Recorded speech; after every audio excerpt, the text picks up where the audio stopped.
Bem-vindos ao número 6 dos podcasts da Macedo Vitorino.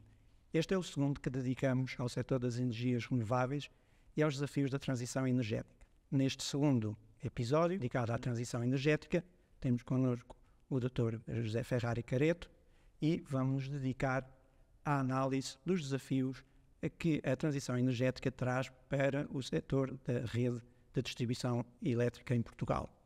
Abordaremos matérias como os desafios resultantes da descentralização da produção de energia, a necessidade de serviços de sistema, matérias como a necessidade também de armazenamento de energia e, finalmente, também alguns tópicos sobre o novo PDIRT e o concurso que está em vista para a rede de baixa tensão. José Ferrari Careto é licenciado em Economia pela Nova de Lisboa, tem uma carreira longa no mundo empresarial, desde 86, se não me engano, tendo começado no setor das telecomunicações, no qual participou em alguma das grandes aventuras da liberalização do setor em Portugal. Passou para a EDP no ano 2012, no qual fez uma carreira que o levou a ser hoje CEO da E-Redes e membro do Conselho de Administração da EDP Espanha. José, muito bem-vindo. Muito obrigado por ter aceitado este desafio, de podermos abordar algumas questões no curto espaço que este episódio nos dá, das quais já referi algumas. Nós, no setor, temos sentido um impacto muito grande pelo facto de, ao se ter produzido a descentralização da produção de energia, de 3, 4 centros de produção, tipicamente energias fósseis, para centros de produção de energia espalhados pela geografia de Portugal, que essa descentralização gerou nos produtores de energia uma grande dificuldade em conseguir aceder à rede. E estando nós a falar com quem lidera uma das duas operadoras de rede mais significativas em Portugal, a primeira pergunta é logo essa. Como é que a E-Redes enfrentou este desafio de ter que aceitar originação de energia elétrica de tantos locais do país, norte eólica, sul fotovoltaica? O que é que isto implicou estruturalmente para a E-Redes? Olá, João, muito obrigado pelo convite. É uma excelente questão. Eu acho que tem um impacto muito significativo na nossa organização, basicamente em duas dimensões. Uma dimensão mais administrativa e uma dimensão mais técnica. Nós, do lado da E-Redes, temos-nos posicionado sempre neste processo como numa missão muito clara. Queremos ser os facilitadores da transição energética do nosso país, não queremos de todo ser obstáculo, queremos facilitar o processo, queremos ajudar na transição e isso tem este duplo impacto, o mais administrativo e o mais técnico. Do ponto de vista administrativo, estamos a falar de um conjunto de pedidos de ligação à rede, todos eles com uma capacidade elevada, com uma complexidade técnica também elevada, e com uma particularidade de tocar em várias direções da nossa empresa. O que nos levou a tomar um conjunto de decisões que passaram por criar um grande foco nestes processos, portanto, não os deixar perdidos na organização, portanto, ficarem muito focados e com uma prioridade muito elevada. Segundo, estabelecer um regime de one-stop shopping dentro da organização para que, sempre que possível, houvesse uma única interface para os promotores. E terceiro, a criação de um grupo de trabalho numa lógica muito agile, portanto, como sabemos, é algo que se utiliza muito no mundo do IT, uma lógica agile em que pudéssemos ter à volta de uma mesma mesa virtual um conjunto de valências que estão espalhadas pela organização e que funcionassem de uma forma muito coesa e que pudessem ter capacidade de resposta e capacidade de decisão para resolver grande parte das questões que se colocam, mais do ponto de vista administrativo e também, obviamente, do ponto de vista processual e em termos técnicos, para resolver estes casos. Portanto, e com isso conseguimos diminuir os tempos de resposta e conseguimos ter uma visão única dentro da empresa relativamente a estes processos. Do ponto de vista técnico, obviamente que estamos a falar de um desafio grande. As redes de distribuição foram pensadas e implementadas muito numa lógica unidirecional, portanto, como a própria palavra distribuição parece inferir, e de repente passámos a ter aqui um conjunto de fluxos de energia que passam na prática por levar uma empresa que era uma empresa de distribuição para uma empresa que é uma empresa de conexão, digamos assim, tanto que permite ligar vários pontos na rede. Do ponto de vista técnico é desafiante, nomeadamente do que diz respeito a perdas, do que diz respeito à própria tramitação e à capacidade de recepção desta mesma energia, e depois também tendo em consideração as especificidades do nosso território, onde tipicamente temos, e agora com o solar, produção muito elevada em locais de consumo com procura muito baixa, leva a que também se traduza num desafio adicional do ponto de vista técnico. Portanto, diria que nestas valências, obviamente sempre com as vicissitudes normais de algo que é novo, que tem crescido muito, temos procurado responder o melhor possível, não criar obstáculos e permitir que as redes tenham um papel de facilitador na transição energética. Sendo assim, nesses dois, digamos, vetores que referiste, no primeiro deles, nós sabemos que hoje em dia, para acedermos à rede, temos que passar por uma das hipóteses que a lei nos permite, ou bem porque é lançado um leilão, ou bem porque existe capacidade disponível, que neste momento é um ponto que gostaria de voltar a abordar, ou bem porque existe a possibilidade de fazer um acordo de reforço de rede com os operadores. Estes acordos de rede surgiram, como sabes melhor que eu, normalmente daquilo que se chamam os termos de referência, uma ideia que foi lançada para gerir a quantidade de pedidos de reserva de capacidade que assoberbou o país por volta de 2019, mas da qual resultou, digamos, uma fila grande de projetos em espera. Nós sabemos que o primeiro, digamos, grupo de projetos, que na parte da rede de distribuição está praticamente finalizado, está já totalmente finalizado, mas está perto disso, portanto com os TRCs atribuídos, e que, pelo menos no governo anterior, e neste não foi dito o contrário, que o resto que faltava da lista dos termos de referência iria, digamos, começar a ser tramitado e, portanto, os pedidos de propostas para a elaboração dos projetos estariam, digamos, a ser lançados. O que é que nos podes dizer sobre o estado digamos, desta gestão, desta fila de espera dos termos de referência? Olha, uma das dificuldades que nós temos neste processo de transição energética é que ele é tocado a muitas mãos. Portanto, ou seja, quando estamos a falar de geração distribuída em particular, portanto, temos envolvimento de várias entidades, desde logo o Governo, a DGEG, a REN e a própria redes. Portanto, é importante que haja um bom alinhamento das diversas entidades para que o processo end-to-end corra bem. Nós temos tido uma articulação muito estreita com estas diversas entidades, no sentido de assegurar que não há hiatos de tempo, não há tempos mortos na passagem de processos entre entidades, em particular com a DGEG, em que temos procurado ter um seguimento muito a par e passo daquilo que são estes processos. A outra coisa que temos procurado fazer, que também me parece importante aqui dizer, é que nós temos tido uma preocupação muito grande de prestar informação ao mercado, nomeadamente no que diz respeito ao tema da capacidade, e tocaste nesse ponto. Nós temos um portal do Open Data, onde procuramos, de forma muito proativa e gratuita, prestar toda a informação ao mercado e que seja informação útil para a tomada de decisão dos diversos agentes que operam nesse mesmo mercado. Neste momento, as nossas subestações estão georreferenciadas e estão disponíveis no nosso site. Está disponível qual é a capacidade, dizemos qual é a capacidade disponível de cada subestação, dizemos qual é a capacidade disponível de cada posto de transformação, dos 70 mil postos de transformação que temos no país. Nós temos georreferenciados e essa informação está no nosso site, o que permite, nomeadamente na mobilidade elétrica, que os promotores saibam exatamente onde é que podem ligar um ponto de carregamento de veículos elétricos e qual é que é a capacidade disponível em cada um dos PTs. Portanto, temos feito um esforço muito grande de prestar informação ao mercado, dar informação de qualidade ao mercado e de permitir que os agentes económicos possam tomar as suas decisões com base em informação fidedigna. Voltando ao tema dos processos, então, nós neste momento temos 15 projetos que estão em fase final de assinatura.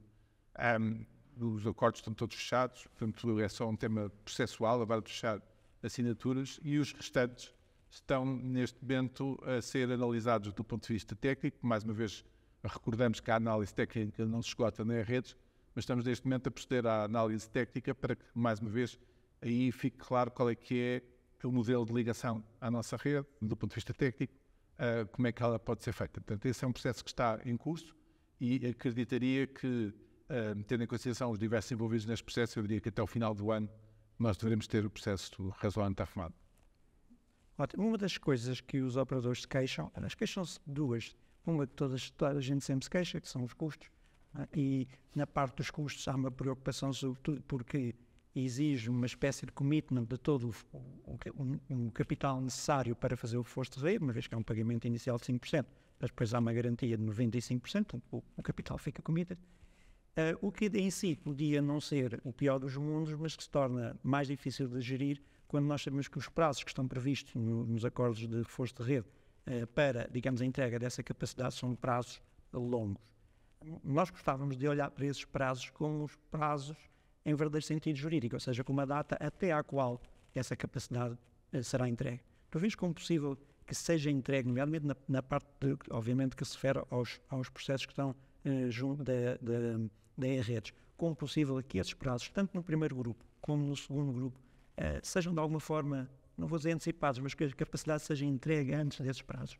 Eu diria duas coisas. Primeiro, há aqui dois temas. Há um tema de regulamentos, de quadro jurídico, quadro legal lá de senso, e que fixará um conjunto de coisas que não nos compete a nós alterar. Portanto, sobre essas não me consigo pronunciar, na medida em que possa haver definições, digamos, de natureza mais jurídica que estejam fora da esfera da E-Redes.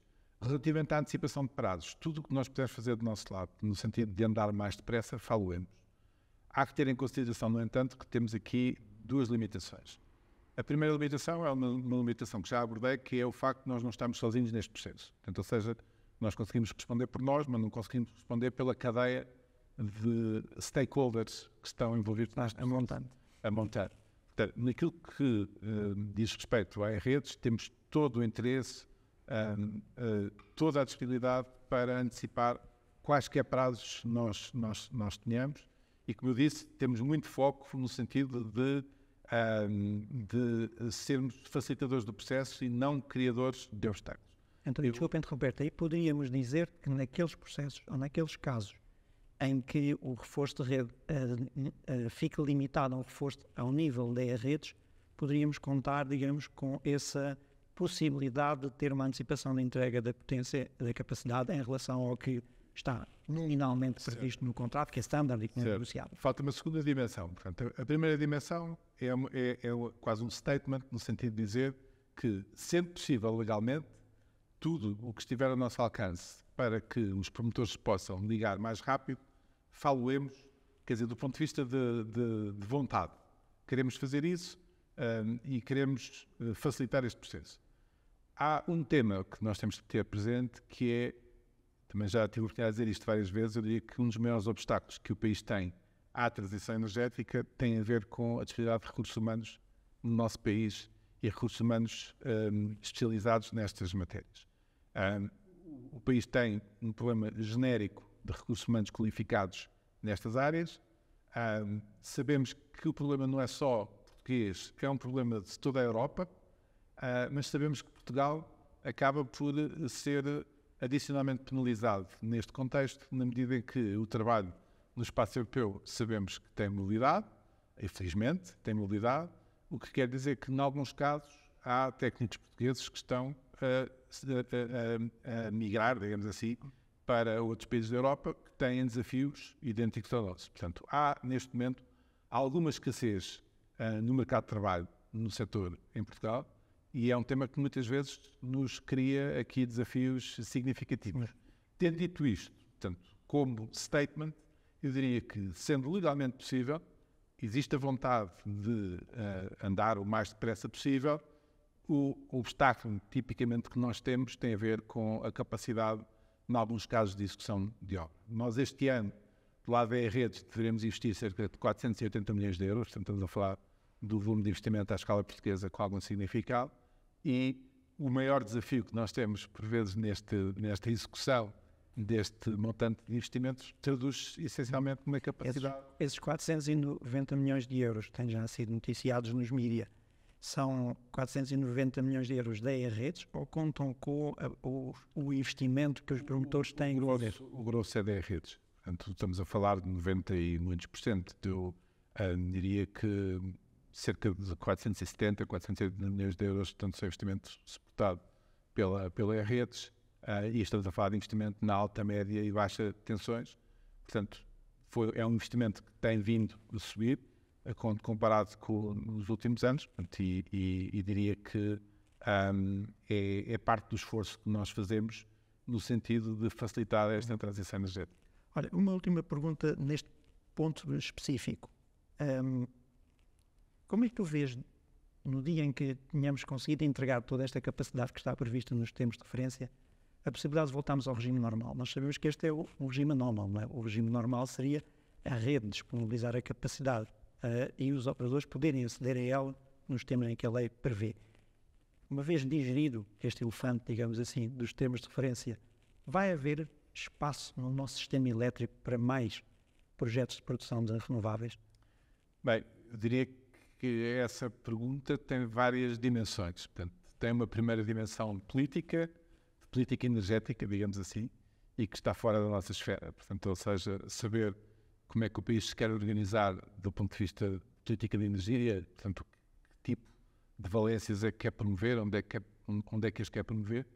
Depois tem uma dimensão mais regulatória, digamos assim, portanto, que é o andar abaixo da política energética, que é saber como é que há um enquadramento, nomeadamente em termos de sinais que se quer dar ao mercado, e depois há uma valência técnica. Eu, obviamente, só me vou pronunciar sobre a valência técnica e não sobre as duas primeiras.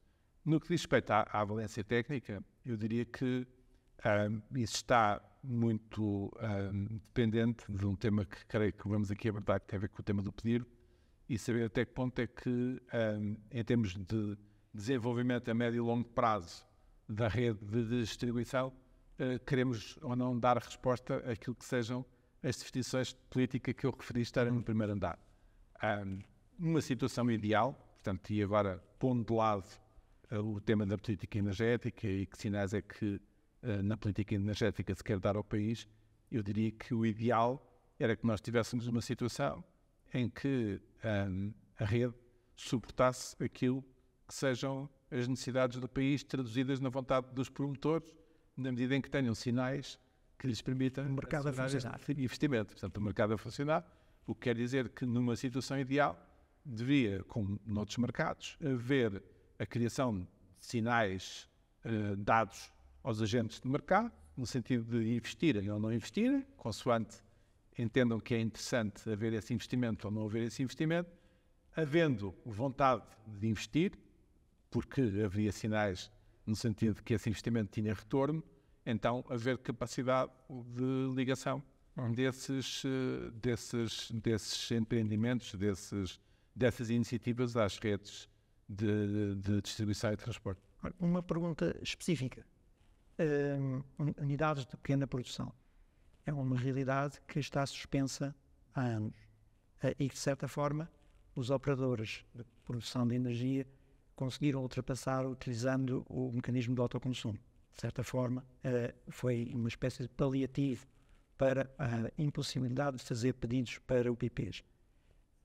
Isto é uma coisa para continuar. Vamos ter um mercado em que novamente poderemos aceder ao licenciamento, neste caso ao registro de UPPs. Mais uma vez, quer dizer, eu sobre a definição da política energética não me posso pronunciar. Do ponto de vista técnico, há alguma razão para não o fazermos, posta a coisa assim? Sim. Porque na altura foi invocado, nomeadamente em 2019, se não me engano, quando suspendeu isto, de certa forma foi invocado que criava algum tipo de disrupção na gestão das redes. Do ponto de vista técnico, o autoconsumo tem crescido de uma forma muito significativa. E do ponto de vista técnico, isto não é isento de desafios técnicos. Portanto, deixemos de lado agora, mais uma vez, o tema da política energética, se queremos remunerar, se não queremos remunerar, se queremos dar sinais ao mercado para investir ou não investir. Não falemos disso, falemos exclusivamente dos temas técnicos. O autoconsumo tem crescido imenso no nosso país, com vantagens inequívocas em muitos níveis. Do ponto de vista técnico, como eu digo, não é isento de desafios. Temos vindo a lidar com esse tema. Há consequências da injeção de energia na nossa rede em locais que não estavam desenhados para isso. Acho que estes temas funcionam por ciclos e por ondas, e eu diria que nós estamos neste momento a digerir, digamos assim, o primeiro elefante. Portanto, ou seja, um crescimento muito rápido, impacto na rede, há que estar atento a esses impactos e vamos ter que gerir as consequências disso e lidar com elas, percebendo que numa primeira fase há que ter algumas cautelas e depois veremos então como é que conseguimos digerir o elefante. Olha, outros desafios, saindo agora um bocadinho dos consumos, aliás, uma pergunta ainda antes sobre os consumos. Autoconsumo eletrointensivo foi uma promessa, mas que depois não se concretizou porque na prática não há possibilidade de aceder à rede para consumo eletrointensivo. Eu pensei que em muitos casos, calhar, seria acima dos valores que já ficam na jurisdição de redes, mas é algo que se poderia evitar, ou seja, nós neste momento poderíamos, de alguma forma, assegurar que existe um canal de ligação à rede específico para o consumo eletrointensivo, para o autoconsumo eletrointensivo, para que as vidreiras, para que o plástico, para que as outras indústrias de papel, todas aquelas que têm um grande consumo de energia, às quais, de certa forma, foi prometido aceder a esse mercado e que na prática nunca foi concretizado. Eu pensei que é um bocadinho político isto. Portanto, o que posso responder é, nós temos uma preocupação muito grande em seguir à risca aquilo que é a legislação, não ficar nem acima nem abaixo do que a legislação nos espera. Digo, nem acima nem abaixo no seguinte sentido. O que não é permitido por lei, nós obviamente não deixamos que aconteça, mas aquilo que é permitido por lei procuramos promover. Portanto, ou seja, queremos levar a rede até ao limite que nos é definido pelo regulador, que nos é definido no âmbito da política energética. Há um conjunto de entidades que estão ligadas à nossa rede e que têm consumos muito elevados. Portanto, também podemos ver nesta perspectiva. Aliás, hoje em dia fala-se muito em data centers, tanto que é um tema, inclusive aqui, nós, como sabes, temos negociações também em Espanha e seguimos o tema muito perto. Há vários data centers ligados à nossa rede. Há um conjunto de entidades com consumos muito elevados que estão diretamente ligados à nossa rede. Há aqui também um tema que surge muitas vezes e que nós também temos aqui, felizmente, uma excelente relação com a REN, porque quer dos temas anteriormente aqui abordados, geração distribuída, o autoconsumo, o tema dos consumidores intensivos, nós não podemos esquecer que as redes de distribuição e as redes de transporte acabam por funcionar em conjunto. Portanto, não temos aqui uma embreagem que nos permita fazer o decoupling das duas redes. Podia haver alguns instrumentos que nos amortecessem um bocadinho, digamos assim, a ligação entre uma e outra redes, mas temos que considerar que todo este edifício com que lidamos para gerir o tema da transição energética também passa em boa parte por esta ligação que existe entre as redes de distribuição e a rede de transporte e, em particular, numa realidade que é uma realidade recente e que está muito associada a este tema de transição energética, que é aquilo que se designa tipicamente pela inversão de fluxo. Portanto, ou seja, tipicamente as redes e todo o sistema elétrico foram desenhados numa lógica de cascata, portanto, ou seja, de cima para baixo, e fruto de alguns temas que aqui já discutimos, em algumas áreas específicas e em algumas alturas específicas, aquilo que se verifica é que deixou de ser uma cascata e passou a ser uma altura. Há situações onde a água, neste exemplo, a água reverte e sobe. E isso também tem que ser bem acomodado nas discussões técnicas que vamos ter. Felizmente, como eu digo, uma excelente relação com o REN que nos permite, ao nível técnico e ao nível também da administração, podemos gerir aqui um conjunto de questões em benefício do sistema elétrico nacional. Olha, falando em relações com a REN e falando em água a subir, isso traz-nos dois temas: serviços de sistema, armazenamento de energia. Qual o posicionamento e qual o papel que a Redes pode ter nisto, obviamente dentro do seu quadro legal, mas qual será a intervenção da Redes? Primeiro, clarificando, o quadro legal o que diz é que nós não devemos investir em serviços em armazenamento, a não ser que o mercado não responda. Portanto, ou seja, aquilo que está definido do ponto de vista do quadro legislativo, do quadro legal, é que nós privilegiamos a compra de serviços em detrimento do investimento. O que me parece fazer sentido. Portanto, no fundo, deixar o mercado funcionar e só supletivamente, se esse mercado não funcionasse, é que nós poderíamos investir em armazenamento. Depois dizer também que eu diria que o armazenamento tem um potencial enorme de resolver um conjunto de questões, algumas delas também já aqui abordadas. Acho que é um tema da economia do armazenamento, portanto, que há de ter a sua evolução do ponto de vista de custo, assim como houve já uma evolução muito significativa no solar e antes do solar no vento. Diria que o armazenamento será o próximo candidato a ter reduções significativas de custo e quando estiver, como se diz na gíria, on money, acho que vai ter aqui um papel importante no funcionamento do sistema. Nós, do lado da redes, temos aqui 2 contributos a dar. Um primeiro contributo, aliás, eu diria 3 contributos a dar. O primeiro contributo será como compradores de serviços de flexibilidade. É uma área que é interessante para nós. Aliás, fizemos no ano passado, lançámos uma iniciativa precisamente de flexibilidade, um projeto designado FIRM, em que promovemos 8 oportunidades de flexibilidade e fizemos um leilão para comprar serviços de flexibilidade.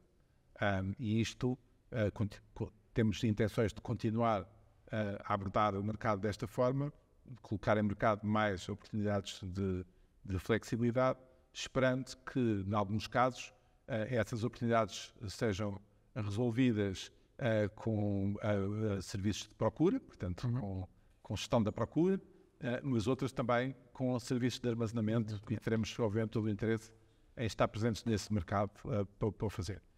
A segunda dimensão é que nós temos números redondos a 400 subestações no nosso país, um bocadinho mais, e nós pensamos que é possível disponibilizar espaço nas nossas subestações para instalar este tipo de serviço, nomeadamente ao nível do armazenamento. Umas terão mais espaço, outras terão menos espaço, mas estamos disponíveis para estudar essa possibilidade. Portanto, se houver interessados, no sentido de dizer, olha, eu queria colocar baterias numa das vossas instalações, portanto, nós teremos disponibilidade para estudar esse aspecto. Achamos que isto pode ser um contributo interessante para desbloquear alguns projetos, na medida em que o terreno está lá e tem a vantagem de ser contíguo à subestação. A terceira dimensão é uma dimensão que nos é muito cara e que, mais uma vez, tem a ver com o tema da informação. Uma das grandes alterações que se verificou no passado recente nos DSOs, nos operadores de distribuição, é que eles passaram a ter uma componente importantíssima de informação.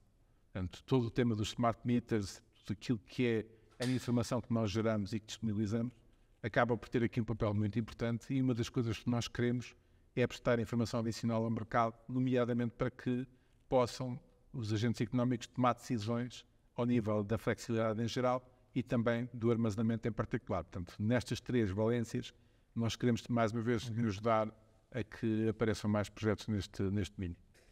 Olha, o tempo voa. Tudo isto que falámos, de certa forma, acabará por ter um impacto no desenho do que seja o plano de desenvolvimento e investimentos na rede, não é? Como é que fez isto? Eu sei que a rede tem promovido algumas iniciativas, nomeadamente um ciclo de conferência, creio que já acabou, não sei se dá alguma pergunta, não mais uma, não é? No dia 1 de julho. Neste contexto, ou seja, quais seriam as recomendações, ou seja, o que é que este plano deve ser? Nós sabemos que o plano tem dado sempre um bocadinho atrás do tempo, já nem digo da realidade, a realidade acho que é manifesto, mas do tempo, ou seja, estamos sempre a usar um plano que já vem do passado. Temos, se calhar, agora uma oportunidade de passar a ter um plano de facto para a frente. O que é que esse plano deve ser diferente? Ou seja, como é que este plano pode acomodar estas necessidades que vemos, sejam de serviços de sistema, de contemplar o autoconsumo nas suas diversas vertentes, seja também na questão também do armazenamento, em que sei se é um input que é de facto relevante. O que é que se espera? O que é que poderá haver de novo na forma como se planeia a rede? Bem, neste momento, todos os estudos apontam para a necessidade de haver um reforço muito grande das redes a nível europeu, em particular, para lidar com o tema da transição energética. O Euroelectric, por exemplo, publicou agora um documento muito interessante, Grids for Speed, que espelha exatamente a necessidade de aumentarmos este investimento. E aquilo que nós temos procurado fazer nas redes, e procuramos entregar uma proposta de pedir no princípio do último trimestre deste ano, temos procurado promover discussão relativamente àquilo que é a necessidade das redes para o próximo período. E estamos a falar do período 26 a 30. Promovemos este ciclo de conferências, portanto, 3 conferências até à data, portanto, 2 realizadas e uma em julho. E aquilo que queremos é, sobretudo, ouvir os diferentes stakeholders neste processo, promover discussão e, se possível, gerar alguns consensos relativamente àquilo que são as necessidades que a rede vai ter no horizonte que é crucial para o tema da transição energética. Portanto, estamos a falar, como eu digo, dos anos de 26 a 30. Eu diria que temos que saber lidar com o facto de os planos de desenvolvimento da rede, como foram pensados, eram planos num contexto muito estável. Portanto, ou seja, se olharmos nos últimos 10, 15 anos, o aumento de consumo de eletricidade não foi muito significativo. Estávamos a falar, há umas décadas atrás, da eletrificação do país. Estávamos a falar de um contexto que era um contexto razoavelmente estável, em crescimento, mas um crescimento muito suave e com uma grande estabilidade. Se olharmos para a realidade dos últimos 2, 3 anos e virmos as taxas de crescimento da geração distribuída, do autoconsumo, dos pontos de carregamento de veículos elétricos, das comunidades de energia, vemos que, de repente, temos um contexto de grande turbulência. E fazer planos quinquenais, e estou aqui a usar a palavra quinquenal com conotações óbvias, fazer planos quinquenais para lidar com realidades que deixaram de ser estáveis e passaram a ser turbulentas, aconselha a que tenhamos aqui uma abordagem mais aberta relativamente a estes planos. Portanto, do nosso lado, acreditamos que vai haver a necessidade de reforçar significativamente o investimento na rede de distribuição, sendo que há um aspecto que temos que observar, que é aquilo que foi investimento empurrado dos últimos planos não desapareceu. Ou seja, quando se fez o último pedido, não se pôs no pedido todo o investimento que era necessário para resolver, nomeadamente, alguma obsolescência de equipamentos da rede, e essa necessidade não desapareceu. Não foi daqueles problemas que com o tempo passado passou. Ao contrário, agravou-se. Nós, neste momento, do ponto de vista de, por exemplo, transformadores, cerca de 40% dos nossos parque de transformador tem mais de 50 anos. Portanto, o que significa que também em cima do tema da transição energética tem que se fazer uma renovação tecnológica significativa, porque o sistema elétrico nacional tem uma dívida tecnológica significativa.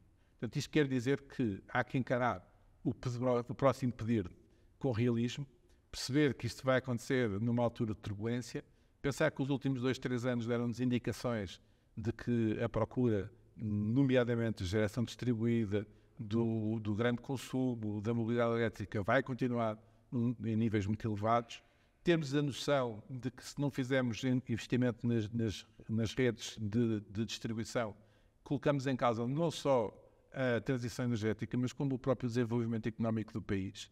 Nós temos várias situações em que há investimento previsto para uma determinada localização e que precisa de mais capacidade de rede do que aquela que tem, e podia dar aqui 2 ou 3 exemplos interessantes nesse domínio, e também responder ao tema da dívida tecnológica. As boas notícias é que o peso dos custos com a distribuição em Portugal representam, sem rendas pagas aos municípios, cerca de 8,5% naquilo que é a fatura de eletricidade que os consumidores portugueses pagam.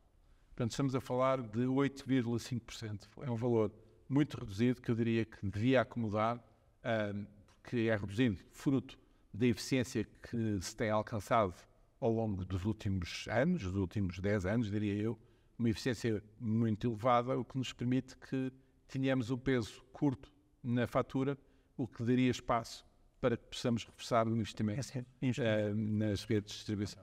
Falaste aqui de rendas e municípios. Uma última pergunta. Nós sabemos que esta é uma atividade concessionada, sabemos que a Redes opera a concessão da rede de distribuição e que dentro desse leque de concessões tem também concessões na rede de baixa tensão, que está para breve um concurso. Até que ponto nós podemos ganhar como país em manter a circunstância de termos uma rede de distribuição em alta e em média no mesmo operador que faz a distribuição em baixa. Posto por outras palavras, haveria um prejuízo, ou seja, ficaria prejudicado de alguma forma os investimentos e a estratégia que a rede tem se houvesse um concurso para as concessões de baixa tensão, que fosse, por exemplo, dividido em 3 zonas, 5 zonas e não, digamos, e não num único concurso nacional. Como é que fez esta matéria? A primeira resposta a dar é, quando olhamos para a Europa, não há, tanto quanto saibamos, exemplos significativos de distribuidores que não tenham alta, média e baixa tensões integradas. Olhando por essa Europa fora, portanto, não temos situações desse género. E basicamente há uma sinergia muito grande entre estes 3 níveis de tensão. Nós, do lado da redes, como bem disseste, operamos 279 concessões, portanto, uma concessão para alta e média tensões que termina em 2044, e depois 278 concessões de baixa tensão, portanto, umas que já terminaram, e estão estendidas no âmbito do Decreto-Lei 15/2022, e um conjunto de concessões que ainda não terminaram. Operamos estas 279 concessões de forma integrada e fazemos-lo em benefício do sistema. Não fazemos em benefício nem da empresa nem do nosso acionista, porque as sinergias que são obtidas pelo facto de fazermos esta exploração de forma integrada são totalmente repassadas para o sistema elétrico em benefício dos consumidores via regulação. Portanto, isto quer dizer que nós, do lado da redes, temos vindo a assumir o risco de poder haver sinergias caso se deixe de explorar estes 3 níveis de tensão em conjunto. Então, é um risco que corre do nosso lado, mas temos promovido, digamos assim, as eficiências necessárias para que as sinergias obtidas, temos estes 3 níveis de tensão explorados de forma integrada, passem para os consumidores portugueses via atuação do regulador. E estas sinergias decorrem muito do quê? Temos sistemas que são conjuntos, temos despachos que são conjuntos, temos frota que são conjuntos, temos um conjunto de força de trabalho que, nomeadamente junto dos nossos prestadores de serviços externos, acabam por atuar nesta rede como de uma única se tratasse, à semelhança do que acontece por esta Europa fora. Isto quer dizer que, de facto, se por alguma razão viermos a assistir a um unbundling da rede de baixa tensão ou uma segregação da rede de baixa tensão relativamente às redes de alta e média, portanto, isto vai ter, obviamente, um impacto que eu diria que é em vários níveis. Um primeiro impacto tem a ver com as sinergias ou as sinergias negativas, que obviamente vão ter que ser repassadas para os consumidores. No que diz respeito à concessão de alta e média tensão, obviamente que se houver sinergias vai ter que ser reposto o equilíbrio económico ou financeiro dessa mesma concessão. E depois, no que diz respeito ao tema da transição energética, eu diria que num cenário dessa natureza, que eu espero que não ocorra, mas num cenário hipotético em que desagregássemos a baixa tensão da alta e da média, eu diria que do ponto de vista operacional teríamos um período muito longo de adaptação. Não gosto de dizer que seria impossível, porque nada é impossível, mas teríamos um período longo de adaptação, neste caso hipotético, ao novo ou novos entrantes, que teriam que estabelecer as suas operações, fazer os seus contratos e, sobretudo, teríamos que lidar com uma realidade que é nova, que é o facto de coexistirem operadores de baixa tensão com um operador de média e alta tensão, nomeadamente em alguns equipamentos de rede que servem os 2 níveis de tensão.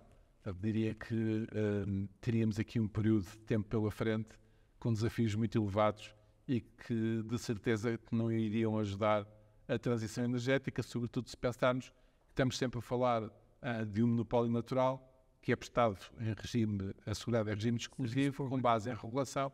Portanto, não assiste a nenhuma vantagem do ponto de vista concorrencial a ter mais do que uma zona ou mudar de operador, no caso de redes, para um outro operador, seja ele espanhol ou seja ele de outra nacionalidade. Ficou claro, acho que conseguimos, não sei se no tempo, provavelmente não, mas conseguimos responder às questões que tínhamos pensado para este podcast. Agradeço-te imenso teres podido dispensar este pedacinho do teu tempo e ficamos a aguardar por outras oportunidades em que possamos falar sobre estes e outros temas nesta matéria. Obrigado, João. Obrigadíssimo. Obrigado. E foi tudo. Espero que tenham gostado deste podcast e fiquem à espera de outros com novos temas e novos desafios. Obrigado.